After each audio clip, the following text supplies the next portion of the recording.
I feel like in many ways I've lived my adult life on the opinion page of the Springfield News Leader. I don't have a regular column anymore, but I've got a piece in today, and so I woke up to, I was lumped in with President Obama being unwilling to say the words Islamic terrorist. I mean, it's just crazy how much people can hate you for absolutely no reason whatsoever. But I still read the opinion page first thing in the morning every day, and whenever the weather gets bad around here, there's always someone who thinks that this was an original idea for them. If the churches around here would just let homeless people stay in their churches, the homeless would not be exposed to this bad weather.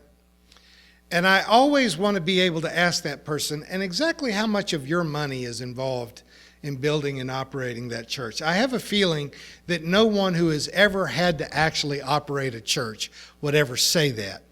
I have turned a church into a homeless shelter in the middle of an ice storm, and let me tell you, a lot of bad things happen, especially if your building is not built for housing people and you put children and drug addicts and sick people and criminals all together in one big fellowship hall with a bunch of cots and a sleepy fat preacher that's supposed to somehow be organizing all of it.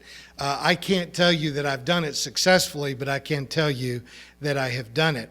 But the issue for me is always people who have no skin in the game always have a really clear view of what other people ought to do with their assets and their resources, because they're not going to get involved either way.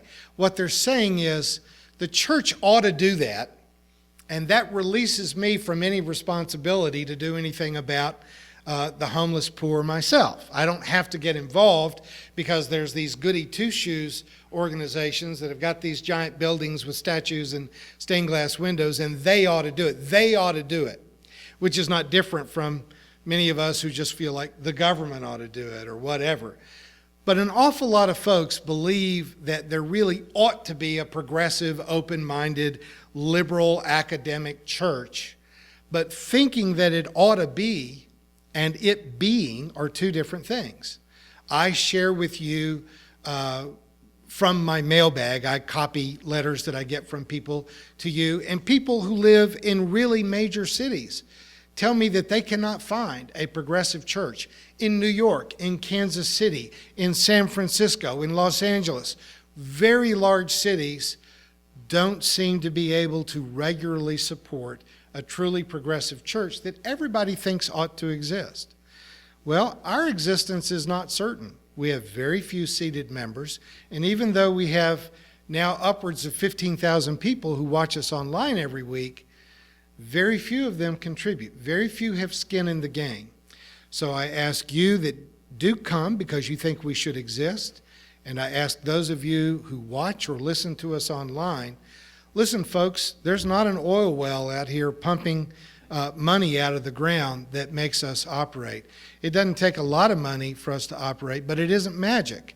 It's a handful of people that decide, I will sacrifice to keep this perspective alive, not just in person in the world in Springfield, Missouri, but even available on the web to people that just can't find a progressive faith community to attend where they live. So unashamedly, I will ask for your support, your contributions to help us continue to be at least a toehold of progressive thought that's still alive in America. Get some skin in the game.